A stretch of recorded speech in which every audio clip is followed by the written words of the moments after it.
AP బీజేపీలో హవా కొనసాగించిన ముగ్గురు బీజేపీ నేతల భవితవ్యం ప్రస్తుతం అగమ్య గోచరంగా మారింది. ఇద్దరు నేతలు సీట్లు ఆశించి భంగపడగా, మరొక నేతకు సీటు వచ్చినప్పటికీ గెలుపుపైనే ఆమె భవిష్యత్తు ఆధారపడి ఉంది.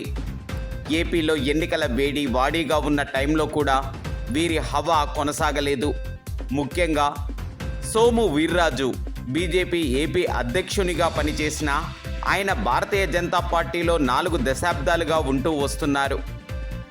కేంద్ర పెద్దలతో నేరుగా సాన్నిహిత్యం కూడా ఆయనకు ఉంది. అన్నీ ఉన్నప్పటికీ ఆయన పరిస్థితి ఏపీలో బాగోలేదనే చెప్పుకోవాలి. రాజమండ్రి ఎంపీ సీటు ఆశించి భంగపడ్డారు. అక్కడ నుండి ప్రస్తుత ఏపీ అధ్యక్షురాలు పురంధరేశ్వరి పోటీ చేశారు. దీంతో ఆయన బీజేపీ పెద్దలపై గుర్రుగా ఉన్నారు. ముఖ్యంగా ఆయనకు తెలుగుదేశం పార్టీతో పొత్తుకు వెళ్ళటం ఇష్టం లేదు. బీజేపీలో ఆయన మాట చెల్లుబాటు కాకపోవడంతో ఆయన సైలెంట్గానే ఉండిపోతున్నారు. అదేవిధంగా రాజ్యసభ సభ్యులు జీవీఎల్ నరసింహారావు పరిస్థితి మరీ దారుణంగా ఉంది. నిన్న మొన్నటి వరకు హవా సృష్టించిన జీవీఎల్ ప్రస్తుతం మౌనంగా ఉంటున్నారు. విశాఖ ఎంపీ సీట్ని ఆశించిన ఆయనకు చుక్కెదురవటంతో కూటమిలో ఉన్నప్పటికీ తాను కూడా బీజేపీ నుంచి పోటీ చేస్తానంటూ ప్రకటించి అబాసు పాలయ్యారు.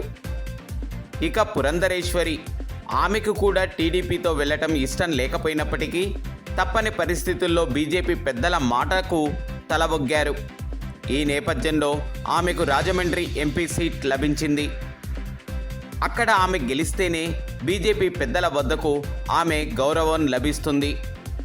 దీంతో ఆమె గెలుపు ఓటమి మధ్య కొట్టుమిట్టాడుతున్నారు.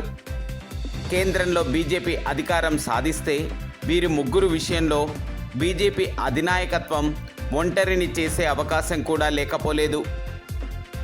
ఏపీలో కూటమి గెలిస్తే రానున్న 5 ఏళ్లు వీరికి అజ్ఞాతవాసం తప్పదని రాజకీయ విశ్లేషకులు చెప్పుకుంటున్నారు.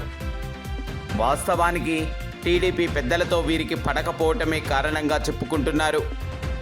మరి బీజేపీలో వీరి భవితవ్యం ఎలా ఉంటుంది అన్నది వేచి చూడాల్సిందే.